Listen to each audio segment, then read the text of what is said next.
everyone, I'm Kim, also known as Kimothy. URL currently Beanies for Spock, but you might know me as Johnlock TM.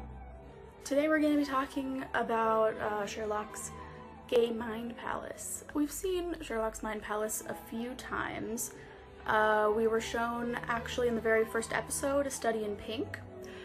We see while Sherlock is running after the cabbie, we see him kind of visualize maps in his head, and that is one example of kind of Sherlock's mind palace a little bit.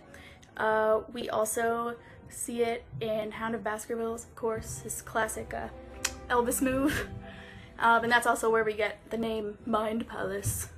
We also see a little bit of evidence of it in Empty Hearse. John tells him to use his mind palace while he's trying to defuse the big gay bomb. But the important thing about the mind palace scene from his last vow is that it's the first time that we as viewers actually get to be in Sherlock's mind palace with him, seeing it from his point of view. And a big reason for this is because season 3, of course, is the first season that we see from Sherlock's point of view rather than John's.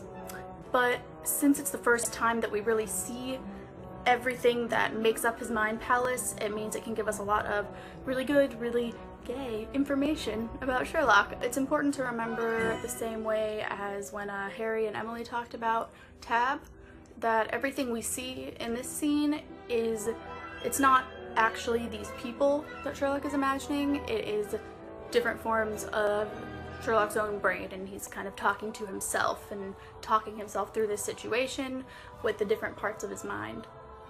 Let's move on to the scene itself. First of all, I want to give a big shout out to Rebs Quietly Prim, because he made me watch Sherlock, which I haven't done in a really long time, and I almost died while watching this scene, so yeah, thanks for that. I made it, but it was like really close, touch and go for a little.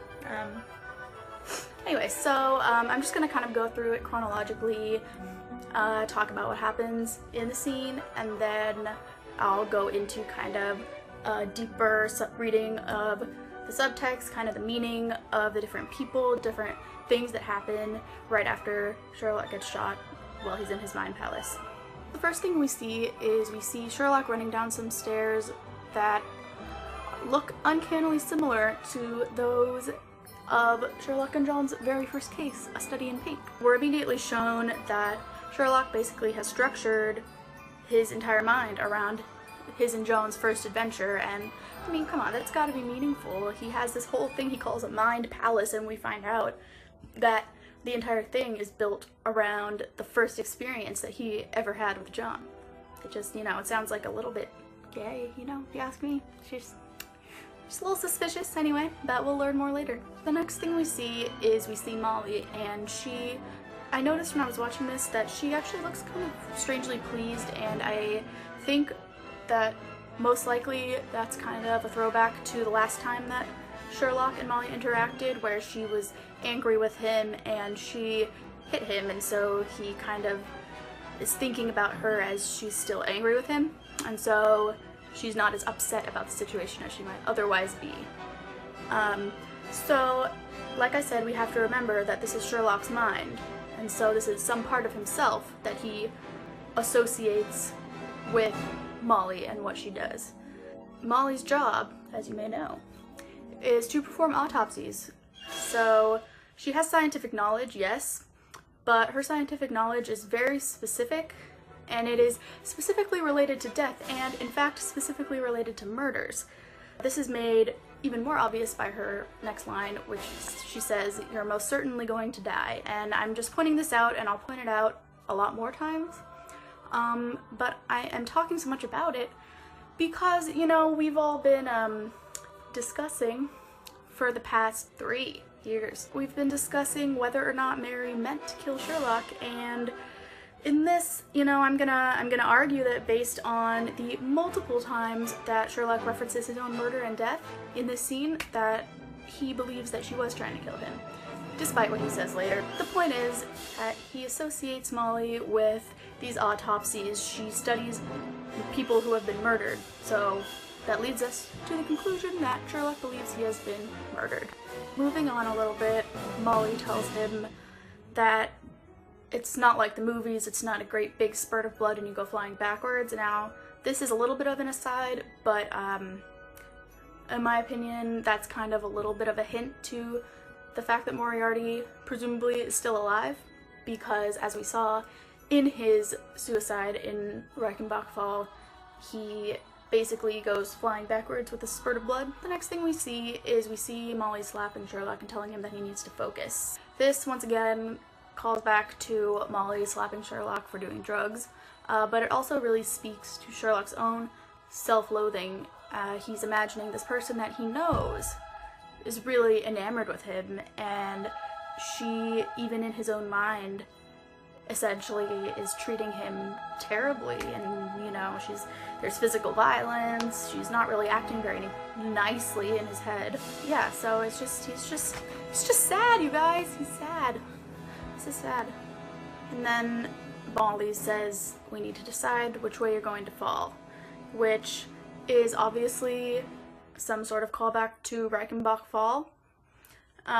Which way you're going to fall, you know, falling off a building, Reichenbach Fall, we're all falling all over the place. But it's also definitely referring to Sherlock falling in love. This line also foreshadows Tab a little bit. We remember that in Tab, Moriarty talks about the fall a lot, and he talks about how it's not the fall, it's the landing, which is once again a double meaning about Reichenbach Fall and also Sherlock falling in love with John. So this kind of foreshadows the whole idea that they're going to make more clear later, that falling isn't just talking about the physical thing, it's also talking about the emotional aspect of that for Sherlock. The next person we see is Anderson, and as we know, Anderson does forensics, but he also tends to pry into Sherlock's personal life a lot. Now, we saw this in Study in Pink with the drugs bust. We see it again in his last vow with the drugs bust, not to mention Anderson kind of tracking all of Sherlock's movements during the 2 years that he was gone. Essentially, Anderson is investigating into Sherlock's bleeding out, which is a metaphor that we've seen used already in Sign of 3 when we talked about how the delayed action stabbing and, you know, then the person bleeds out and dies, and it was clearly, you know, used as a metaphor for being in love. The next thing we see after Sherlock and Anderson are discussing what kind of gun Mary used, we see Mycroft. And Mycroft, you know, this has been discussed a lot. He kind of is the logic of Sherlock's head. He's the like pure intelligence, there's no emotion there at all. But we also are remembering Sherlock really thinks that Mycroft is right all of the time. He believes him when he says things, and he thinks Mycroft is even smarter than he is. Whatever Mycroft says, Sherlock really believes is true. Mycroft then, in his head, calls Sherlock stupid and says he's a stupid little boy. So we're kind of seeing that Sherlock really thinks of himself sometimes as stupid, and that he, especially when Mycroft is concerned, he feels kind of like a stupid little child. I do also want to put a side note in here. Mycroft also in this scene says, "What was behind you when you were murdered?" So that's another one for the books of the murdered. So that's two people who have said that he was murdered so far. Now, child Sherlock, in his own mind, says, "I've not been murdered yet," which to me kind of indicates that he was trying, and is still in a way trying, to see the good in Mary. He doesn't want to see that her intention was to murder him, but the part of himself that he considers like the highest intelligence, aka Mycroft, is telling him that yes, she did murder him. So he's kind of in a little battle with himself. He's in denial over Mary's intentions because he wants John to be happy, but at the same time he knows deep down in his brain, not his heart, I guess, he knows that Mary meant to kill him. So this next part is actually probably one of my favorites, and it was something that I hadn't really thought about a lot before I rewatched this scene and took a lot of notes. I know the end of this scene is a big, huge John Locke moment, which I agree with completely, but, and once again, shout out to Rebs for getting me thinking about this. The next thing we talk about and the next thing we see is that we realize that the mirror behind Sherlock is the key to this entire situation. And now, like I said, Rev's talked about mirrors, like character mirrors, but I want to talk about this actual physical, literal mirror. The first thing about the mirror that I want to point out is that Sherlock realizes that the mirror has not shattered yet. Now, I really firmly believe that this is kind of getting you ready to think more about the symbolism of glass and mirrors, but it is also a reminder that all the mirrors for John Locke that we've seen throughout the entire show, except for Sherlock's parents, have been happy gay couples. Rev's talked all about the mirrors multiple times in both their Advent video and TJLC. So if you need a refresher, go check that out. The point is that the mirror hasn't shattered yet. The mirror is not broken. These happy gay couples are just that, happy gay couples, and they're mirrors for John Locke, and the mirror is whole. It has not broken, and for me that's just another kind of reassurance that in the future, John and Sherlock, they will not shatter, they will not break. They're whole. John Locke is gonna happen. Okay. Now, recently, although I'm sure people talked about this for a long time, I just have been noticing it crop up a lot more recently. I've seen quite a few metas talking about the various mirrors in various locations. Sometimes, like with the innkeepers, it is a mirror, physically mirror in front of like character mirrors to just reinforce the fact that they're mirrors. There's been a lot of metas about it, like I said. I'll try to find some to link. I don't know if I will be able to, but you can check that out if you're interested in more stuff about mirrors. It's pretty crazy. Also, just a reminder that water is reflective, so it can also act as a mirror sometimes, and everything's just like so many layers. Mycroft then says the gun doesn't matter, which is basically him also saying that Mary doesn't matter in the end, because the gun did not shatter the mirror, aka the happy John Locke ending. It's still intact. The John Locke ending is still intact. Mary, the gun, did not shatter the mirror, John Locke. Amazing. Basically, this is just another reassurance that in the end, we are gonna get happy John Locke. It's gonna be amazing. Sherlock goes through this entire deduction kind of thing about the mirror, and he realizes the bullet is still inside of him. And so we can understand that the bullet, the gun, basically everything that's killing Sherlock, that's Mary, in a metaphorical sense, of course. And the blood is really all of Sherlock's feelings for John. I mean, feelings in general, but especially for John, right? Sherlock's mind, various figures talk about how the bullet inside of Sherlock is like a cork in a bottle. It's a really nice piece of imagery in my opinion, especially when you kind of consider that its metaphorical meaning is telling us, if we didn't already get it, it's reinforcing that Mary is the cause of all of Sherlock's, not only his bleeding, but she's also the reason that he can't express these emotions. She is stopping him from expressing his love for John. And then they say any impact could dislodge the bullet and kill Sherlock. So this just is showing us that Sherlock believes that expressing his feelings for John is deadly, whether it's physically, emotionally, it's just something he doesn't want to do. It's gonna kill him in some sort of way. And once again here we see a little bit of a callback to Sign of 3. The delayed action stabbing again, like I said. You get hurt, and if you acknowledge the fact that you're hurt, and if you act on that wound, like dislodging the bullet, taking off the belt, it's all kind of different versions of the same thing. If you do that, you're gonna bleed out, you're gonna let all your emotions out, you're gonna die, basically. The next thing we see is Molly telling Sherlock that he's gonna go into shock. And once again, here's number 3, I believe, on the tally. She says that's the next thing that's going to kill you. So another one for the yes murder. Mycroft then tries to calm Sherlock down. He still comes off a bit condescending, and this is where we get the first mention of the east wind. Now, in this situation, it's Sherlock's brain telling him that he's unworthy. So just another reference that he feels he is not worthy of John's love and he shouldn't be feeling this way for John, all of that. But yeah, it's just kind of another sign of his lack of self-worth, which is sad. We see Sherlock running through his Nine Palace, and it's a different area, but it still resembles the first case that he and John ever went on together.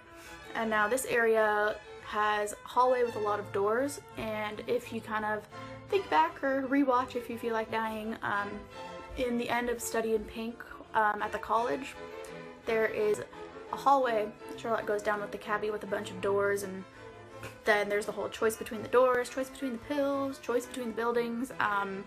So it's kind of a throwback to that, just reinforcing that John is Sherlock's entire mind. So Sherlock is looking for something to calm him down. Now, he finds Mary in a wedding dress shooting him again, which leads me to believe that he was looking for John, because where else would that image come from? He's looking for John, he's looking for comfort, but he feels like Mary is, in between him and John. Mary's gonna come and kill him if he tries to be with John, which, it's true. It pretty much came true, so it's a valid fear. But it also just reinforces the fact that basically John getting married is Sherlock feeling like he's dying. So those are the one and the same. And I also wanted to just mention really quickly that this Mary in the wedding dress is foreshadowing Tab again, in which, the abominable bride at the wedding dress, and then the bride turns out to be Moriarty, and Mary is presumably working as or with Moriarty. So it's all connected. It's awesome. It's all connected. The next thing we see is Redbeard, which is basically Sherlock remembering the first time that he ever loved something and lost it. And he also says, "They're putting me down too," which once again implies that he really does believe that he is being killed. Because being put down, it's not really a passive thing. It's not like the dog, is dying. It's something that someone is doing on purpose. And that's the same way that Sherlock really feels about what Mary is doing to him. Next, Molly tells him that without the shock, you're going to feel the pain. You have massive internal bleeding. So essentially what we're being told here is that the pain, all the pain that Sherlock's in, is really due to all these feelings that he has for John that's just like welling up inside of him. And it kind of emphasizes that like it's not really helping him to keep them all inside. It's still causing him pain. So as a last resort, to try to avoid this pain, Sherlock goes to Moriarty, who, as Harry and Emily discussed in their video, Moriarty represents kind of the parts of himself that Sherlock is afraid of, the parts that he is worried that he might turn into, also the overly emotional parts of himself. I mean, this is all connected. He's kind of afraid of emotions, and Moriarty represents losing control. So we see, first of all, this is an honorable mention to all the Sheriarties out there. We see, first of all, that Sherlock is really terrified of Moriarty, even in his own head.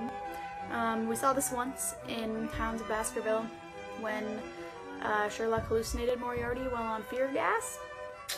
And we see it again, and we see this mental projection of Moriarty that Sherlock has, and even this fake Moriarty is kept locked up in a padded room in shackles.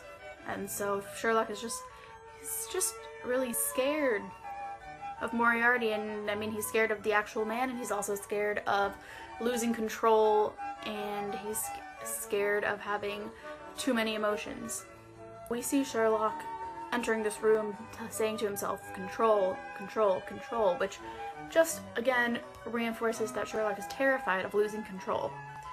And he is trying to control the pain, but he's trying to control his feelings, if we're extending this metaphor, which of course we are. Now, this next few lines I really think is interesting because, like, once again, it's really important to emphasize that Sherlock is absolutely, this entire time, talking to himself. This is a conversation with himself in his own head. And the reason that's important to remember is because the next scene we see is Sherlock saying to Mind Moriarty himself, the part that's he's afraid of is, you didn't feel pain, why did you never feel pain? And the next thing we hear Moriarty saying, the emotional part of him saying, is, you always feel it, but you don't have to fear it. And if we think about this as Sherlock talking to himself, which it is, then this really becomes a really, really important part of his character arc. He is somehow realizing that he feels things and he doesn't have to fear them all the time.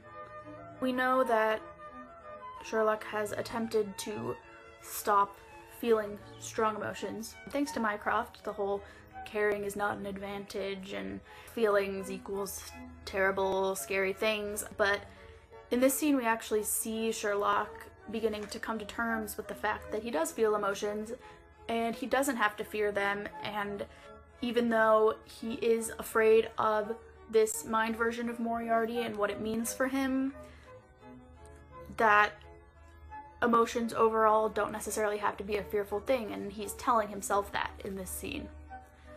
Now, one of our favorite lines. We get pain, heartbreak, loss, and death. And that's just a continuation of Sherlock admitting to himself the emotions that he is feeling. Interesting to note that pretty much right after that line, we immediately cut to John for the first time in this entire sequence. Curious cinematography, as some might say. So Moriarty is once again representing Sherlock's darkest thoughts and fears about himself, that he's boring, he's useless, and once again, I'd like to give a mention to the word dying, which indicates that Sherlock does believe that he is dying. So we again cut to John, and he says, "We're losing you," which not only indicates that Sherlock's physical vitals, are circling the drain, he's dying, another honorable mention to our dying list, but it also is kind of a representation of how John is feeling about his and Sherlock's relationship. He feels like he's losing him, and this also is kind of repeated again in Tab at the end of the episode, where John says, "I thought that we were growing apart, I thought I was losing you," and Sherlock thinks that John's talking to him. So there's this whole idea that they feel like they're losing touch with each other, and this is kind of just another reinforcement of that. So then we see Moriarty, the deepest, darkest parts of Sherlock's thoughts. We see him telling Sherlock, just die already, one little push and off you pop, which is, yes, a flashback to essentially what Moriarty was telling Sherlock during Reichenbach Fall, but like I said earlier, it's also an indication of how Sherlock's thinking about himself. He really is just telling himself to die, which is, really sad. He just doesn't feel like it's worth it, really. And this is also, like I said, referencing Reichenbach Fall and the events that led to him losing John in the way he feels like he has. So then we get Sherlock flatlining, meaning he's dead physically, if not brain dead, technically speaking. The point is, in Movieland, we see him flatline, we see the doctors stop working on him, essentially indicating death. Yeah, it's not really that ambiguous in my opinion, but who knows. So now we get to the most romantic part. The mention of John and nobody else gets Sherlock to restart his own heart. We get the mention of Sherlock's parents and Irene Adler, Mrs. Hudson, even though, Sherlock loves her. Still, as soon as we talk about John, a little flicker in there, and then as soon as Moriarty mentions that wife, John Watson is definitely in danger, which, reminder, Sherlock talking to himself. So these are thoughts he's had. Okay, he's thinking about this, and he believes that John is in danger because of Mary. So Sherlock brings himself back to life. It's like really big gay love affair, which is nice. Love to see that kind of stuff. Sherlock is bringing himself back to life. He's climbing the stairs of his and John's first case, and he feels the wallpaper of the stairway at 221B where he and John laughed after he cured John of his limp. He sees the doorway to 221B, all of these things that he really just associates strongly with John Watson, because as we know, Sherlock didn't actually live in 221B before he met John, maybe like a few days, but he was just moving in when he and John moved in there together. So all of this stuff is completely 100% associated with John Watson, and that is how Sherlock brings himself back to life from literal death. That is messed up. But with that, the scene ends. Sherlock lives again, and we're just like have been forcefully reminded of how gay and sad he is. And I did just want to make a quick little note here that I find pretty interesting, is that there are a large number of things about the entire situation with being shot and Mary, all of that bring up memories or kind of mirrors of Reichenbach Fall or situations with Moriarty, or it kind of predicts what's going to happen with Moriarty in the future. Basically, there are a lot of things that are alluding to a connection between Mary and Moriarty, and we can just ponder why that may be. Thanks everyone. This has been day 14. I hope it wasn't too long. And before I go, I just wanted to tell you all that I know this is like an Advent calendar, but I am here to bring the Hanukkah cheer. So yeah, we're just I'm gonna say goodbye to you all, and happy Sherlock Advent. I hope you all had a wonderful day. I hope you liked the video, and here's Revs to tell us how long we have until we die. Bye! Thank you, Kim. With that, we now have only 18 days left until Series 4 comes out.